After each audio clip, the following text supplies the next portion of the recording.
Welcome into the latest edition of Extra Time. Thank you very much for your questions. Ali is here, Stevie as well. Gab Marcotti joins us as well. Gab, I was going to ask you about your lamp behind you on the couch, but then halfway through the show I realised it was a fan. Yes, absolutely, it's a fan. Oh, back there? Yeah, I had to move some stuff around. Yes, it is a fan.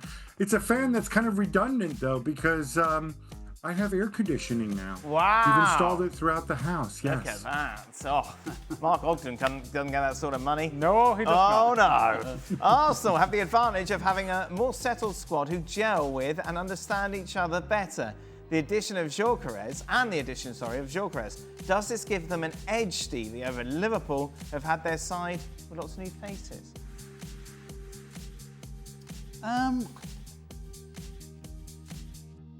I wouldn't really say that it gives them an edge, but I would say that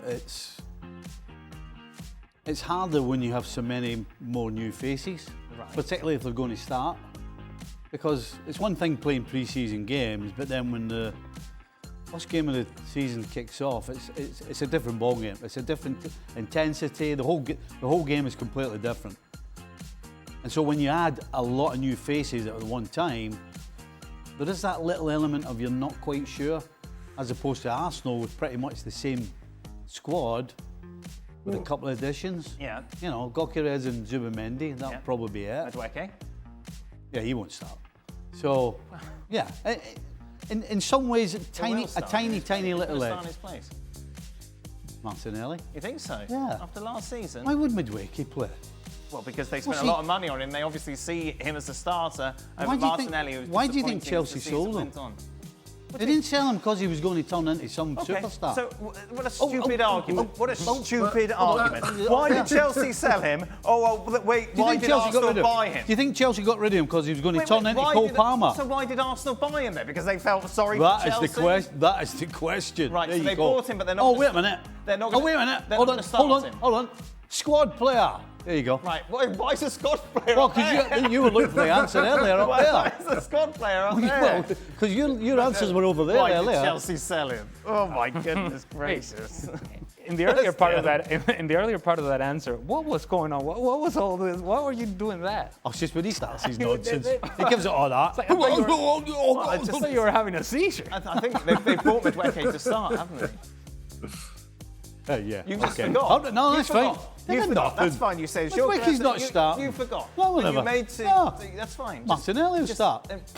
Doesn't believe that for a second. Look at him.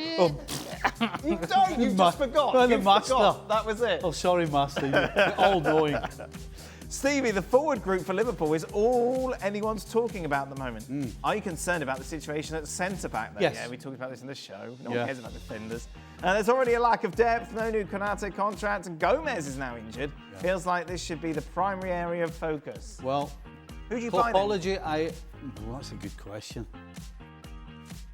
Isak would have been the answer, in my opinion. Right. But he's gone to Madrid. Right. Gay?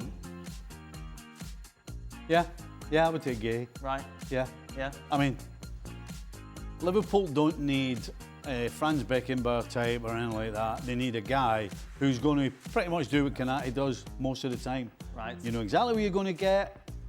He's not going to make too many mistakes, if any. He's going to be solid. Just that's what you need defensively, in my opinion. You know where you can find them? Up there. Up there. Up there. Yeah. Gab? Dan's list. Yeah. And Liverpool in for any defenders. Have a look up there, avoid. I'm just looking up at the squad players up there. We keep them up in the attic. There's no question they need somebody, and I think they were badly stung when he didn't get Heisen. I think it's something that Richard Hughes and co need to address, and maybe presumably they have a plan for this because they're clever people. And maybe this Isak thing is just a giant smoke screen, and they'll rock up with Mark Gay or somebody. I think they probably feel pretty good that there are kind of established center backs on the market. Just look at Chelsea. You can get any one of those guys. If you think you can extend Konate, and then you just need a body to be kind of your third or fourth center back, then that's fine. You can look at somebody like Chalobah. Maybe they like Badiashile. I don't know. You can get those guys for not a lot of money. Certainly not 70, 80 million. I think the issue becomes if somehow this Konate situation goes pear-shaped, and then all of a sudden in a year's time, because, Virgil van Dijk, Father knows that Father Time is undefeated, in a year's time, you might find yourself needing 2 starting caliber center backs. I think that is everybody's fear here, right? So I think it's important you can get somebody who is presentable at center back, and that you do so this summer. Stevie, how does having a teammate in the news like Isak impact the dressing room? Have you ever experienced anything? Yeah, it's disappointing. You don't want your best players leaving. Okay.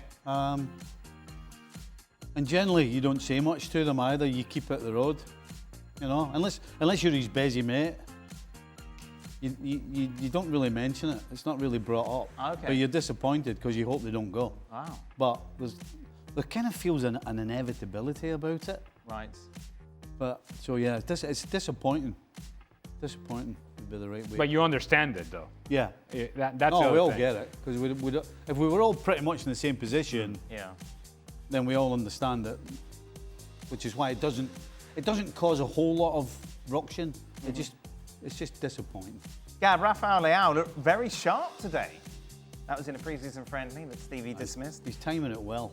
How come none of the top teams elsewhere in Europe have come for him?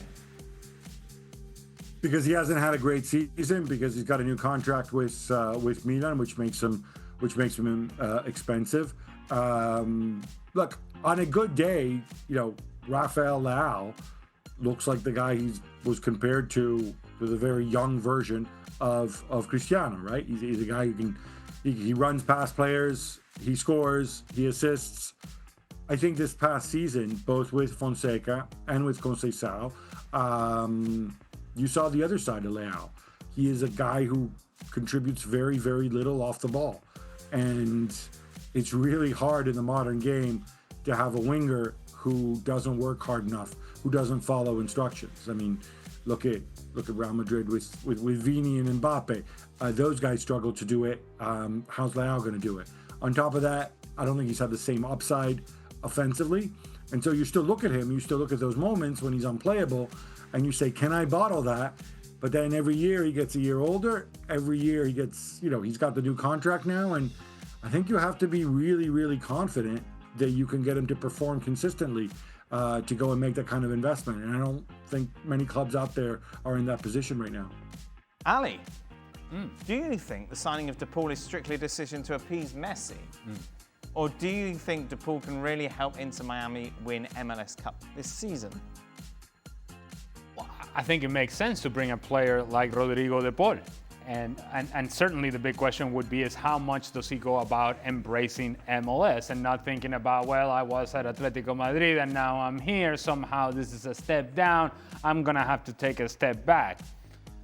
His game is based upon intensity and getting around the field. Being mean. And being a pain in the backside. It has to be absolutely, completely, 100% annoying to play against Rodrigo de Paul. But if you have him in your team, you love him. And that's why Lionel Messi wants to have him in his team in Inter Miami. And that's why he loves having him with the national team as well in Argentina. I think it's a good signing for Inter Miami. I still have concerns about this team defensively, but he will go a long way in solidifying his presence and the presence of the midfield in Inter Miami, allowing then a platform from which Lionel Messi can do the things that he does so often for this club. It's a good signing for Inter Miami. I don't know that this would have been my move had I been Rodrigo de Paul, because I still think that Rodrigo de Paul has something to offer to a team like Atletico Madrid, but he decided to go elsewhere and he's going to be taken care of at Inter Miami. I know what the answer would be here in the studio, so Gab, I'm going to ask you this as Mr. Contrarian on the panel. Should the Premier League have an all-star game with other European leagues? All-stars could play against each other. Would the panel be willing to pay to watch them play? I don't know if I should tell you that I think it's kind of a stupid idea. And I'm not saying this just because it was Todd Bowley's brilliant brainchild, as if nobody had ever thought about this before. Like in the past, Stevie will tell you, because he's a little bit older, that they used to have League 11s from different countries face each other and whatever. The reality is, everybody who goes and does this, when the players do turn up, they generally tend to half-ass it. Players can tell it's not that exciting. All-star games, I think in general, even in every U.S. sport, aren't what they once were, because people want to see effort and not just guys out there looking to avoid injury. So yeah, for all those reasons, it makes no sense. I could also throw in the fact that this is a pretty tactical game, football. And if you throw 11 guys together for one weekend, yuck, yuck, yuck, isn't it fun? Look, it's Vini passing the ball to Yamal, passing the ball to Mohamed Salah. Okay, fine. But it's not football. It's kind of like a bit of a freak show. It would get old very, very fast. When's the last time you paid to watch a game, Gab? When's the last time I paid to watch a game? Yeah. It was in April, I think. Oh, what was the game? Yeah. What's that? What was the game? I went to see QPR. Oh, wow, you paid to watch QPR. That's quite. You didn't use the Marcotti nows to try and get in and flex those muscles? No, it's a day out and it's fun. I enjoy going as a civilian to football matches. I played in an All-Star game. Did you? Yes. I believe it was 91. It was the English League 11 against the Italian League 11. Wow. In Napoli. And there was precisely 45 people and a dog at the game. Wow. You counted them. There was nobody there. Cared. Nobody. Did you get paid for that? I don't think so. Oh, dear. I might have got something, but nothing much. Nothing to write home about. Nope, nobody turned up. Oh. That was the last. I think that's the last time they did it. Oh dear. The only All-Star game that still works, to Gab's point, it's the baseball All-Star game, because it's still the best pitcher from one league, from the National League, against the best hitters from the American League, and you can still have that matchup, and the pitcher's still throwing 100 miles per hour, and the hitter is still trying to hit the ball. It's not. It's still baseball as it's supposed to be played, as opposed to Gab's point, when you play in an all-star game or whatever the case may be in the NBA or MLS or any other exhibition, that's what they become, glorified exhibitions, and people are not playing the sport the way it's supposed to be played. The baseball one, though, do they still have whoever wins it gets the extra game in the final the next year? They used to do that. The winning team, that team would host the first game in the World Series. Right. Yeah. I'm not quite sure whether that's still the case or not. Which I think would be the same as having home advantage. Yes, home field advantage.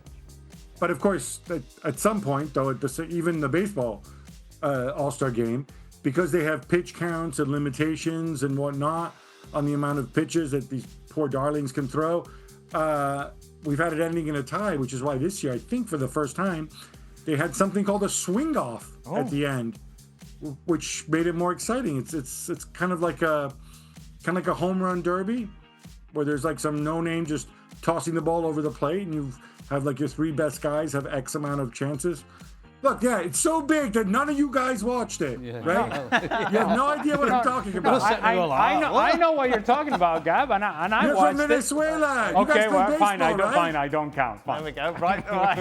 No, you count more. You should be watching. I told you I watched it. There you are. Beautiful. Okay. I was watching England-India. All right. That brings us to the end of Baseball? today's show. ESPN FC.